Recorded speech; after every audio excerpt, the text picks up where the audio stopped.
Film diawali dengan diperlihatkannya di negara bagian Pennsylvania, Amerika Serikat. Di sebuah hutan, terlihat keluarga kecil yang sedang berlibur di sebuah lokasi pinggiran hutan kecil yang tidak jarang mereka kunjungi untuk sekedar menghilangkan rasa jenuh.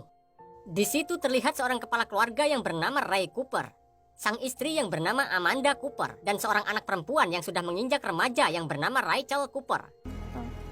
Rachel. Everything's freaking love you. Love you too.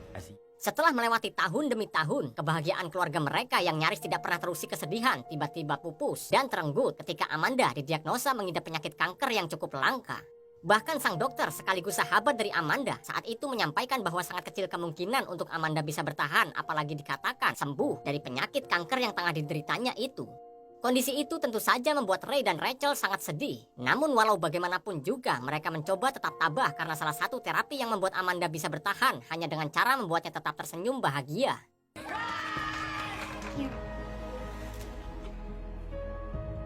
Sampai pada akhirnya secercah harapan pun datang seketika ketika sang dokter membawa kabar gembira tentang obat kanker yang diketahui baru saja dirilis atau diproduksi oleh sebuah perusahaan farmasi yang bernama BioPrime. Sang dokter juga mengatakan bahwa obat tersebut 100% sangat cocok untuk mengangkat kanker yang tengah diidap oleh Amanda ini. I love you. Good job, Mom. Berhubung setelah beberapa hari masih belum juga ada kabar tentang obat tersebut, mau tidak mau, Ray saat itu juga kembali menemui sang dokter. Dan betapa kecewanya Ray ketika sang dokter hanya bisa mengklarifikasi dengan sebuah permohonan maaf karena obat yang bernama Spero itu ternyata izin penjualannya telah dicabut kembali oleh CEO BioPrime farmasi itu sendiri. I am so sorry. Di tengah kebingungannya itu, Ray sudah tidak tahu lagi harus berbuat apa. Di saat itu juga, dia tanpa sengaja melihat sebuah acara berita di televisi yang menghadirkan CEO BioPrime yang bernama Simon Kelly dengan seorang kandidat senator yang bernama Diana Morgan.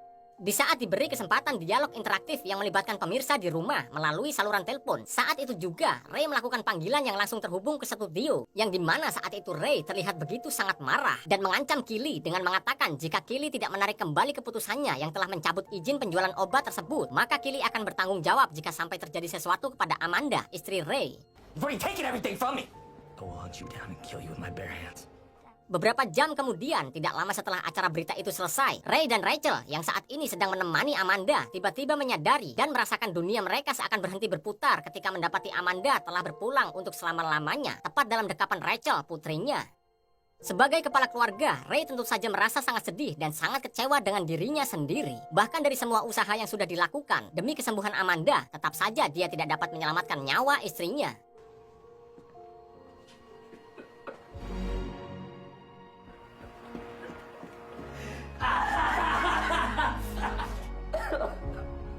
Hari demi hari telah mereka lalui hingga 6 bulan telah berlalu setelah Amanda meninggal. Selama itu pula Ray yang diketahui berprofesi sebagai seorang atlet pegulat profesional tidak begitu mudahnya terlepas dari belenggu kesedihan. Air mata penyesalan bercampur amarah selalu menghiasi di setiap aktivitasnya, merubahnya menjadi sosok pemurung yang gampang tersulut emosi.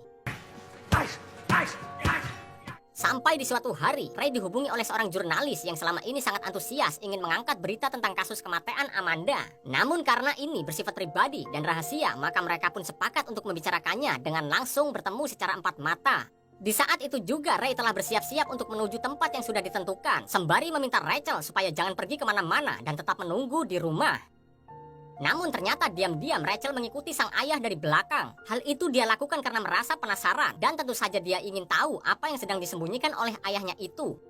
Beberapa menit setelah itu, akhirnya Ray bertemu dengan jurnalis di dalam gerbong kereta. Di situ jurnalis menjelaskan bahwa alasan pihak BioPrime menarik kembali dari pasaran dikarenakan adanya pihak berkepentingan yang telah menyuap farmasi mereka. Dan inilah maksud dan tujuan si jurnalis, di mana dia ingin bekerja sama dengan Ray dengan meminta bantuan Ray untuk mengungkapkan skandal yang tentu saja telah mencoreng nama baik dalam dunia medis.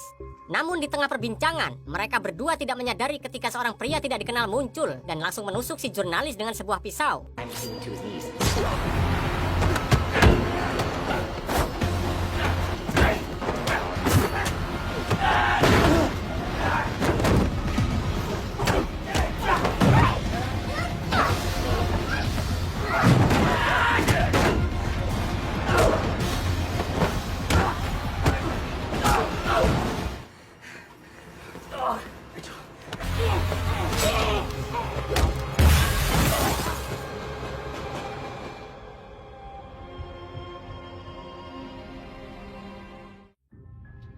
Waktu pun berlalu hingga 2 tahun kemudian setelah kejadian itu, terlihat Rachel yang secara alamiah telah dianugerahi ilmu bela diri dari sang ayah, di mana saat menjalani sesi latihan, dia selalu terlihat emosional bahkan melampiaskan hal itu pada lawan latihannya, sampai-sampai dia tidak sadar apa yang baru saja dia lakukan, nyaris membuat lawan latihannya itu cedera dan terluka.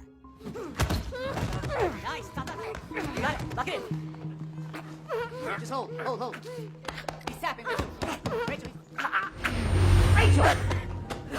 Sementara itu, di acara berita di televisi dan memperlihatkan kembali wajah Simon Keeley yang merupakan CEO Bioprem bersama dengan seorang narasumber yang bernama Vinod Shah. Dan kali ini mereka berdua akan bekerja sama menciptakan solusi atau gagasan untuk mengembalikan fungsi Bioprem itu. Hanya saja Bioprem tersebut saat ini berada di bawah bayang-bayang Diana untuk dijadikan sebagai alat propaganda politiknya.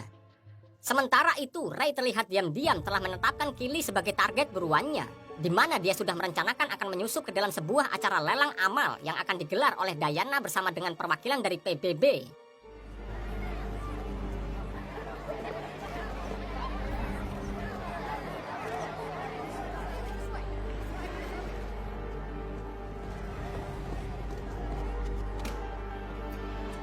Di tengah acara tersebut, terlihat Ray menyamar sebagai seorang pelayan yang menjamu para tamu undangan.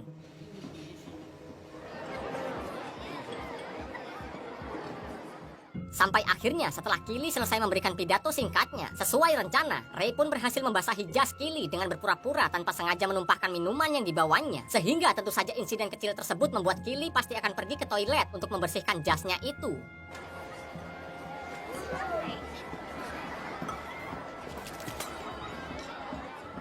Semua berjalan dengan rencana di mana Keeley yang berjalan menuju toilet bersama 2 orang pengawalnya tentu saja tidak menyadari bahwa Ray telah mempersiapkan segalanya untuk menjebak mereka.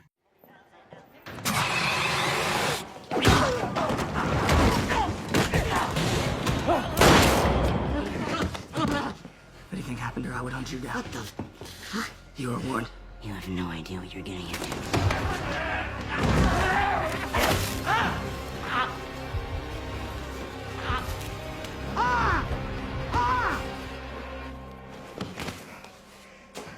Setelah Ray menghabisi mereka dan dia menyadari tindakannya itu adalah suatu yang sangat fatal, membuat Ray saat itu juga segera pulang menemui Rachel dan menyuruhnya agar segera berkemas dengan memberikan alasan bahwa posisi mereka saat ini sedang tidak baik-baik saja. People are gonna come after us, aren't they? But we need to go. Please go pack our stuff. Sementara itu, di lokasi kejadian terlihat 2 orang detektif yang bernama Sarah Meeker dan John Rodman. Di situ mereka berdua menginterogasi salah satu korban selamat dan mereka mendapatkan sebuah titik terang bahwa sebelumnya si pelaku pernah mengancam akan memburu Keeley. We said they'd come from Mr. Keeley if anything happened to the woman. Thank you. Let's do a check on all death threats Keeley may have gotten in the past. Dari motif tersebut, akhirnya pihak FBI berhasil menemukan jejak digital yang cukup relevan, di mana semua data secara valid dan akurat yang merujuk ke si pelaku yang bernama Ray Cooper. If my wife dies, it's your death sentence. Di waktu yang bersamaan, Ray dan Rachel terlihat sudah berkendara jauh meninggalkan rumah. Sampai akhirnya berhentilah mereka di sebuah motel yang pastinya Ray sendiri belum tahu kalau di sana sudah ada 2 orang pria bersenjata yang ditugaskan untuk menghabisinya. How do you want to handle this? Got the idea on the driver. Sebagai seorang pria yang peka terhadap sebuah ancaman, tentu saja Ray tidak gegabah dan lengah sedikit pun meski dia tahu bahwa lokasi mereka saat ini sudah sangat aman dari kejaran polisi. Ray pun lalu memasang sebuah kerincingan seadanya untuk mengantisipasi jika ada seseorang tiba-tiba masuk.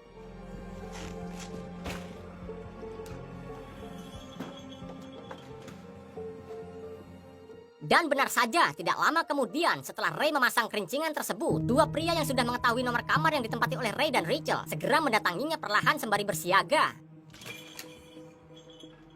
Ketika salah satu pria memasuki ruangan yang pintunya sudah dipasangi kerincingan, Ray mendengarnya berbunyi dan segera membangunkan Rachel untuk mengamankan Rachel terlebih dulu. Rachel, look at me. Look at me.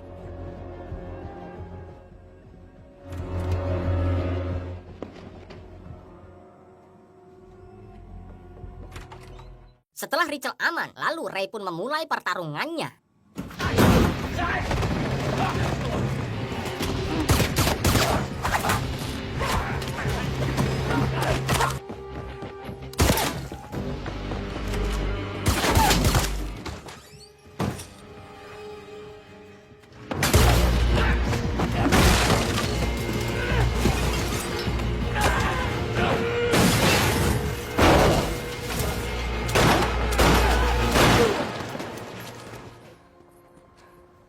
Sementara itu, di lain tempat terlihat detektif Meeker dan Rodman mendatangi rumah kediaman Ray. Dan tujuan mereka datang ke rumah Ray adalah untuk keperluan penyelidikan dan mencari tahu apakah benar Ray adalah pelaku di balik penyerangan Kili. Sampai akhirnya dugaan mereka terhadap Ray itu benar adanya, karena di situ mereka mendapati foto Kili terpampang di dinding. Dan tanpa ada perdebatan lagi, mereka pun menetapkan Ray sebagai pelaku tunggal di balik penyerangan terhadap Kili.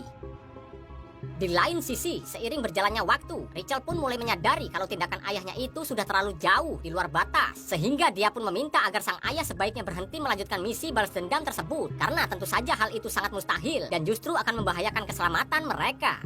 Namun permintaan Rachel tidak direspon oleh Ray. Perbuatan Kili dan semua yang terkait karena telah menghilangkan nyawa istrinya membuatnya harus menyelesaikan rasa sakit hatinya demi sebuah keadilan. If they find us at the motel, they'll find us anywhere. That's why I need to stop this. Ketika Ray sedang mempersiapkan jebakan dan peralatan perang seadanya, Rachel mengambil kesempatan itu dengan diam-diam menghubungi detektif Meeker untuk sedikit bercerita tentang masa lalu keluarganya. Guys, you can take a punch. She's tough. I don't know what he's gonna do. Setelah mendengar cerita dari Rachel, Meeker pun memintanya untuk bekerja sama agar membantu pihak kepolisian karena Rachel adalah satu-satunya orang yang dianggap pemegang kendali yang dapat melancarkan misi kepolisian dalam penangkapan Ray. You are in control. You are Rachel Cooper. You are in control. Say your name. Rachel Cooper. That's it. Dirasa semua telah siap, Rachel yang tadinya tidak ingin dilibatkan pada akhirnya terpaksa dibawa karena Ray sadar bahwa Rachel sudah pasti tidak ingin kehilangan sang ayah atau satu-satunya orang yang dia miliki saat ini.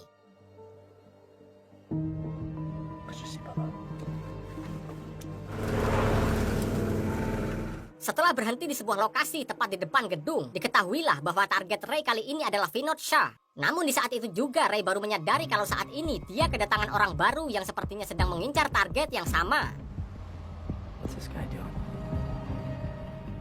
Begitu melihat Vinod dan rombongannya keluar dari gedung, dengan cepat Ray menuju pintu masuk jembatan yang tadi sudah dia pasangi jebakan. Dan sampai sejauh ini rencananya tersebut berjalan dengan sesuai perkiraannya, yang dimana Vinod benar-benar terpancing oleh perangkap tersebut. This is Victor 1. We've got a flat tire. What is this? Something's wrong. Get us out of here.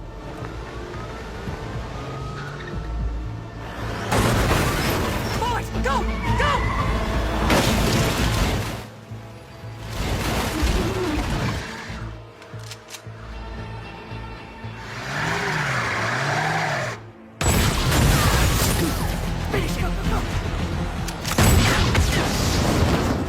Di situ Ray melihat bahwa memang benar masih ada orang lain yang memburu Vinod Shah. Tidak tahu siapa dan apa tujuannya. Yang pastinya Ray harus secepatnya mendapatkan informasi yang dibutuhkannya dari Vinod sebelum terjadi sesuatu yang membuatnya kehilangan informasi dari Vinod ini. Namun sialnya baru saja Ray memaksa Vinod untuk mengatakannya, tiba-tiba Vinod ditembak oleh pria yang mengincarnya juga. Pria itu bernama Amos Santos. Santos ini adalah seorang penjunuh bayaran yang telah menghabisi si jurnalis waktu itu, yang mana hal tersebut membuat Ray dengan terpaksa harus kembali berurusan dengan Santos.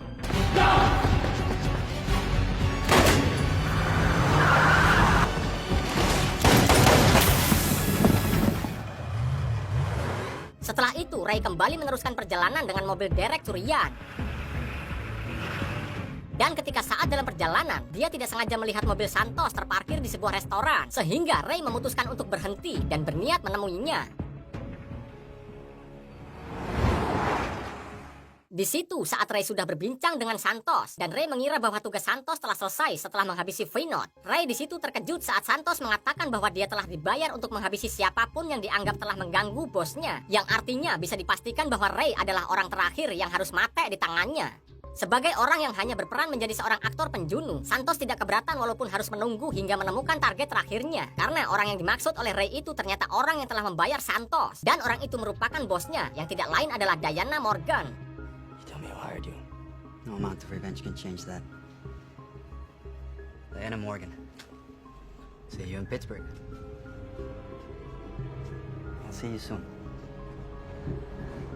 Keesokan paginya, pihak kepolisian menemukan mobil derek yang dicuri oleh Ray sedang melaju menuju ke arah kota. Sehingga pada malam harinya, FBI segera mengerahkan tim khusus untuk menghentikan pergerakan Ray yang sedang berjuang untuk menuntut keadilannya sendiri.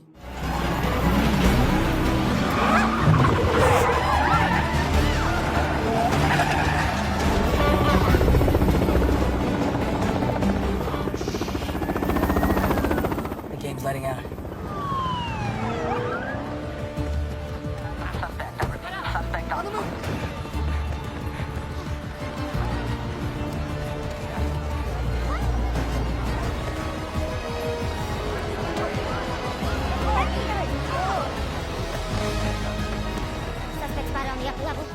Bersamaan dengan kerumunan para supporter baseball, Ray pun mencoba memanfaatkan keramaian dengan terus berupaya menghindari para petugas yang mengejarnya, hingga dia nekat menaiki atap stadion dan berharap mendapatkan keajaiban di tengah pelarian nekatnya itu.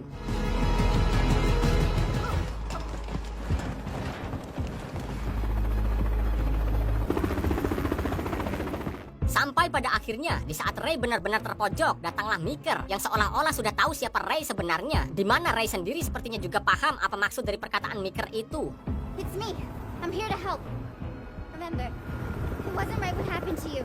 Pada akhirnya terungkaplah sebuah fakta yang sangat mengejutkan, di mana orang yang selama ini berbicara dengan Meeker bukanlah sosok Ray, melainkan Rachel yang mengalami trauma semenjak ditinggal meninggal oleh kedua orang tuanya. Sehingga Rachel merasa bahwa dirinya adalah sosok Ray, sang ayah yang sebenarnya sudah meninggal, yang sempat bersumpah akan menuntut keadilan atas kematian kedua orang tuanya itu. Setelah menyadari perbuatannya, Rachel yang tentu saja masih belum menerima kenyataan pada akhirnya memutuskan untuk mengakhiri hidupnya dengan cara melompat dari atas stadion tersebut.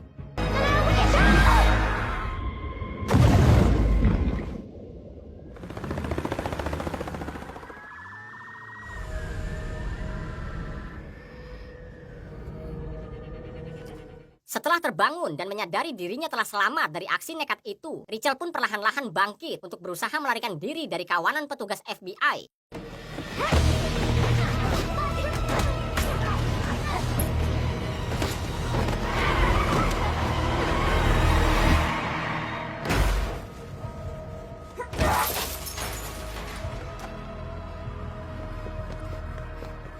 Keesokan harinya, terlihat sebuah acara kampanye politik yang dimana Diana sangat antusias dalam menyampaikan janji-janji manisnya kepada publik.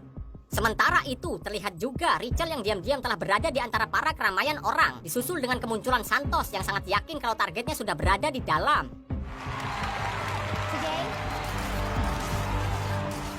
Diam-diam, Rachel terus mengincar Diana hingga dia masuk ke dalam kantor sekretarisnya.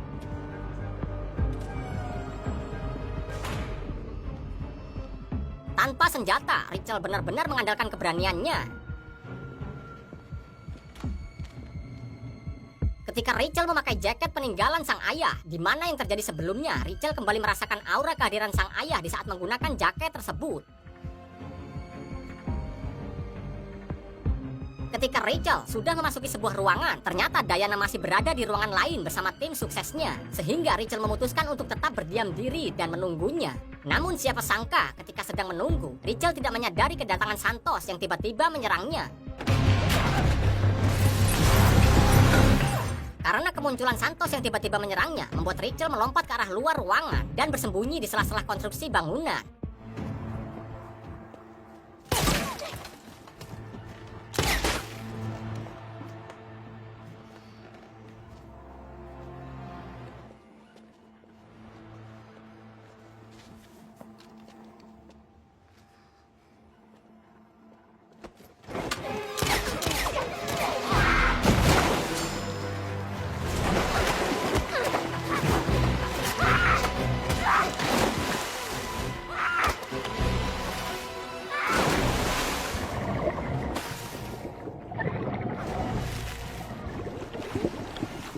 Rachel yang sudah terpojok karena tercekik di dalam air. Santos mengira kalau Rachel telah mati. Namun tiba-tiba terdengar suara bisikan dari sang ayah yang akhirnya menyadarkannya hingga Rachel pun mampu membalikkan keadaan.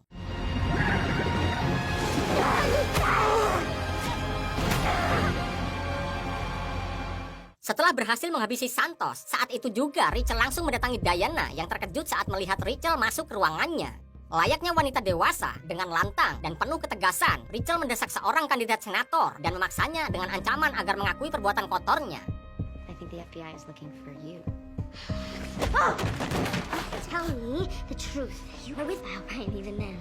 I fought against him. You killed my dad. Pada akhirnya Diana pun mengakuinya bahwa dialah penyebab masalah di balik skandal Bioprem yang ternyata itu semua berhubungan dengan masalah politik, baik itu masalah suap menyuap pemerintah, pembunuhan, dan masih banyak lagi kejahatan lain yang tidak sempat disebutkan. Lalu celakanya itu semua dianggap sebuah tren yang sesungguhnya dalam kontes panggung dunia politik. Seakan merasa bangga, Diana yang sedari tadi membeberkan semua perbuatan kotornya tanpa dia sadari kalau sebenarnya Rachel telah merekam semua pengakuannya tersebut. I took the bribe. Was it worth it? That's how it works. Di sisi lain, di tengah kesibukan media dan FBI yang kini sedang membahas tentang aksi nekat Rachel yang berhasil melarikan diri, Rachel sendiri sudah bersiap-siap untuk segera pergi dari negaranya. Namun, dia sempat mengirimkan file rekaman suara Diana kepada Meeker. I took the bribe. The candidate with the most money. Mendapat rekaman itu, Meeker pun mulai menyelidiki setiap kemungkinan kejahatan yang telah dilakukan oleh Diana untuk kemungkinan menetapkannya sebagai tersangka atas kasus yang terjadi 2 tahun yang lalu, yaitu di mana kedua orang tua Rachel inilah yang menjadi korbannya. Setelah menyelesaikan akar dari sebuah masalah, Rachel pun dipastikan kini bisa menjalani hidup dengan tenang karena telah membalaskan kematian kedua orang tuanya. Dan Rachel pun berharap kejadian ini tidak akan pernah terjadi pada orang lain kembali.